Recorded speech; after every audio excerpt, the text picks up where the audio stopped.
Dios bendiga a los hermanos y amigos en esta tarde. Estamos aquí una vez más para compartir palabra de Dios, palabra del cielo. Amén. Vamos a leer en esta mañana el libro de Hechos, en el capítulo 8, y vamos a dar lectura del versículo 1 al versículo 8 en adelante. Amén. Dice así la palabra de Dios en el nombre del Padre, del Hijo y de su Santo Espíritu. Saulo consentía en su muerte.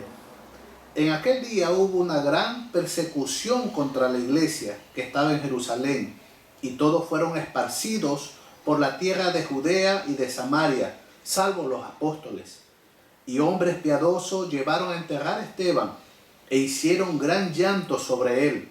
Y Saulo asolaba la iglesia, y entrando casa por casa, arrastraba a hombres y a mujeres y los entregaba en la cárcel. Pero los que fueron esparcidos iban por todas partes anunciando el evangelio. Entonces Felipe, descendiendo a la ciudad de Samaria, les predicaba a Cristo, y la gente unánime escuchaba atentamente las cosas que decía Felipe, oyendo y viendo las señales que hacía. Porque de muchos que tenían espíritus inmundos salían de esto dando grandes voces, y muchos paralíticos y cojos eran sanados. Así que había gran gozo en aquella ciudad. Vamos a levantar una oración por esta porción bíblica y vamos a levantar una oración a nuestro Dios. Padre, Señor Jesús, en este día, Señor, venimos delante de tu presencia pidiéndote, Señor, que tú abra nuestras mentes, que abra nuestros corazones, que abra nuestros entendimientos, Señor, para poder comprender tu palabra de una manera especial.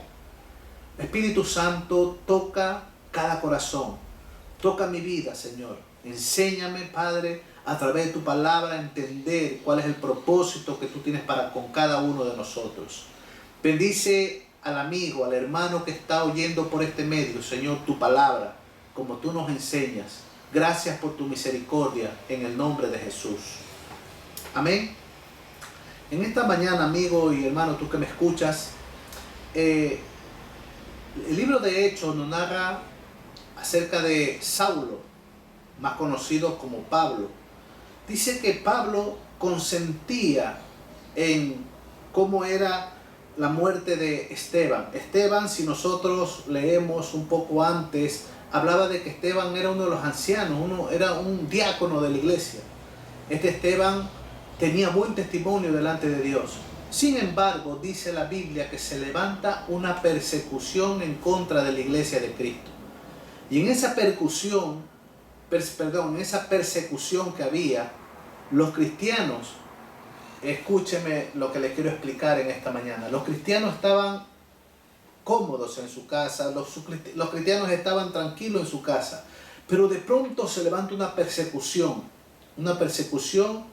dirigida por Saulo o Pablo. Y mientras dice la Biblia que cogen a Esteban, a este diácono, y lo apedrean por causa de creer en Cristo, era apedreado Esteban. Y dice que Pablo consentía. La palabra consentía nos lleva a una traducción más allá de consentimiento. Él consentía, él, en otras palabras, pensaba que lo que estaba haciendo era agradable delante de Dios. Él, en otras palabras, sentía orgullo por lo que él estaba haciendo. Pero como él, había mucha otra gente que perseguían a la iglesia de Cristo. Dice que había una persecución tremenda. Los cristianos que estaban en sus casas huían a otras ciudades para salvar su vida, porque la persecución era tremenda en ese tiempo a causa de Saulo y todos los seguidores de Saulo para perseguir y maltratar a la iglesia de Cristo. El creer en Cristo, hermanos, en ese tiempo era visto de una manera como un sectario que creían en otra religión que era contraria a la creencia judía. Ellos eran perseguidos, eran asesinados. El caso de Esteban fue apedreado por causa de Cristo. Esteban fue apedreado y Pablo veía ese consentimiento que él tenía de matar a este creyente. La Biblia nos narra, hermanos, que Saulo de Tarso, o Pablo, en ese tiempo que él seguía la iglesia, dice que los cogía, arrastraba a las mujeres, las golpeaba, los sacaba de su lugar y dice que les hacía blasfemar el nombre de Cristo. Imagínese usted hasta dónde llegaba que te cogen a ti como cristiano y te castigaban para que tú blasfemes el nombre de Cristo, para que tú insultes a Cristo, para que tú no creas en Cristo. Mucha gente blasfemaron por causa de Saulo de Tarso, pero también vemos que Esteban, a pesar que las piedras le caen encima, él nunca blasfemó de Cristo. Más bien en su dolor, más bien en ese momento de angustia, dice que él levantó los cielos y dijo: Padre, perdónalos. Perdónalos, Señor, porque no saben lo que están haciendo. Dice que los cielos fueron abiertos. Qué tremendo, ¿verdad? Ver en un momento de aflicción, de dolor, ver la gloria de Dios. Eso le pasó a Esteban. Y Saulo hacía que muchas personas blasfemen el nombre de Cristo. Personas que creían. Pero como les decía, la iglesia estaba siendo perseguida. La iglesia estaba siendo azotada en ese tiempo. Y cada vez que las personas huían en cada ciudad, en cada pueblo, el evangelio de Cristo era anunciado en gran manera. Yo quiero que nosotros notemos algo, hermano. Aquellos cristianos de esa época perdieron su estatus de vida. No podían trabajar. Huían de sus casas. Dormían en montañas, en calles, escondidos. No tenían tranquilidad porque eran perseguidos. Ellos de un momento a otro su vida les cambió. Sin embargo, su fe iba en aumento, porque dicen que ellos eran esparcidos, pero al mismo tiempo iban predicando el evangelio en diferentes ciudades. Uno de ellos, si nosotros hemos leído la Biblia, hemos leído Hechos capítulo 8, dice que Felipe anunciaba el evangelio en cada ciudad. Felipe también era uno de ellos, que iba huyendo, pero iba anunciando el evangelio. Pero hay algo que me llama mucho la atención, que en medio de esta crisis, en medio de este problema de persecución, aquellos que iban anunciando el evangelio en cada ciudad, dice que eran sanados los enfermos, los leprosos eran sanados, los ciegos veían, los enfermos eran curados por el poder de Dios. O sea que eran personas que anunciaban el evangelio en medio de la persecución, pero también en medio de la persecución ellos veían que la gloria de Dios se manifestaba. Ellos veían que la gloria de Dios estaba sobre ellos. Ellos veían que a pesar de la persecución, la gente era libertada por espíritus inmundos. La gente era sanada de su enfermedad. La gente estaba siendo totalmente libre por el poder de Dios. Esto me llevó a pensar, hermanos y amigos, tú que me escuchas, en estos tiempos que estamos pasando ahora. Tiempos difíciles, tiempo de persecución, tiempo de enfermedad, tiempo de confinamiento en los hogares. Esto me lleva a pensar, hermanos, que no nos podemos congregar por causa de un virus. Estamos todos en nuestros hogares, recluidos ahí, sin salir.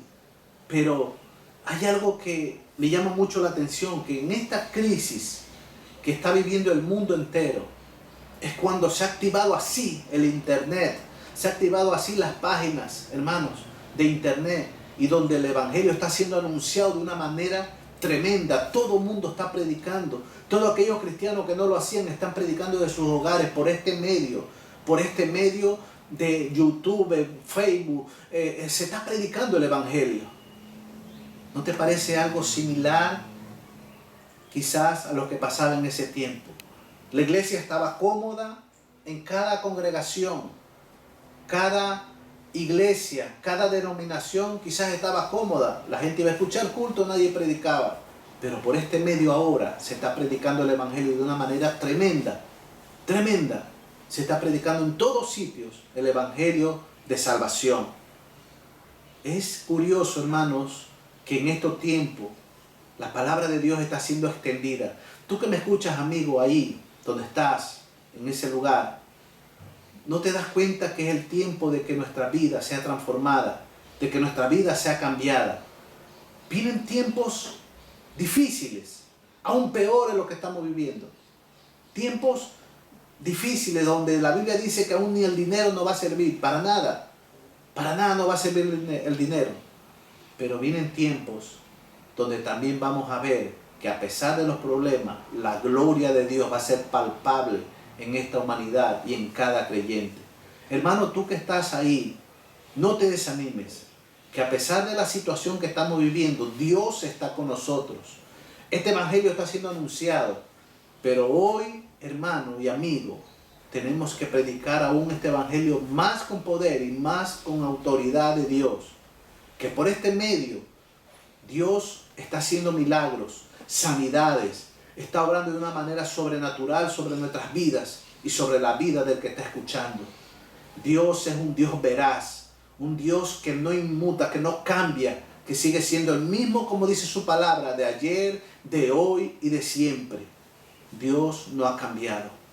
Es tiempo, hermanos, que a pesar de la situación que vivimos, el evangelio tiene que seguir predicado por nuestras vidas. Hermano, tú que estás ahí, no te desalientes. Sigue hablando de Cristo, sigue hablando de su palabra y también dile: Señor, revísteme de tu poder. Que estos incrédulos que están en los medios, que están en el internet, que están en las redes, crean que hay un Dios de poder y un Dios que todavía sigue haciendo milagros a través de este medio. La iglesia, hermanos, hoy en día muchos se quejan. Ay, que estoy en casa. Ay, que no como. Ay, que tengo lo justo. Ay, que esto. Ay, que aquello. Pero déjame decirte una cosa. Estás en tu casa, tienes un techo. Quizás no tengas mucha comida, pero tienes comida. Quizás no tengas mucho dinero, pero tienes algo de dinero. Hermanos, no le llegamos ni a los tobillos a aquellos cristianos de aquellos tiempos. Yo te animo en esta mañana que analices que estamos en tiempos difíciles, pero Dios también está con nosotros. Aquellos cristianos fueron levantados para ese tiempo. Tú has sido levantado para este tiempo, para llevar su palabra, para anunciar el evangelio con poder y autoridad. Levántate en el nombre de Jesús y anuncia que Cristo viene pronto. Anuncia que Cristo está a la puerta. Anuncia que Cristo sigue sanando. Anuncia que pronto será el rapto de la iglesia. Anuncia que Jesucristo es y será el Hijo de Dios. Dios te ama y Dios quiere fortalecer tu vida. Que el Señor te bendiga, amigo. Que el Señor te bendiga, hermano, donde quiera que estés. Y recuerda que Dios no te ha abandonado. Dios está contigo donde quiera que tú estés. Dios sigue siendo Dios. Padre, te doy gracias en este precioso día. Bendice a cada amigo, a cada hermano. Dale fuerza, dale ánimo, Señor. Y que sobre todo sepa que tú estás en medio de su pueblo, de tu pueblo, Señor. Bendice a aquel amigo que está por este medio, Señor. Trata con él. Bendícelo en gran manera y que tu presencia, Señor, los acompañe. Abre su mente, abre su corazón. Y aquel que está enfermo, sánale de su dolencia, Padre. En el nombre de Jesús. Que Dios le bendiga y Dios le guarde, hermano y amigo.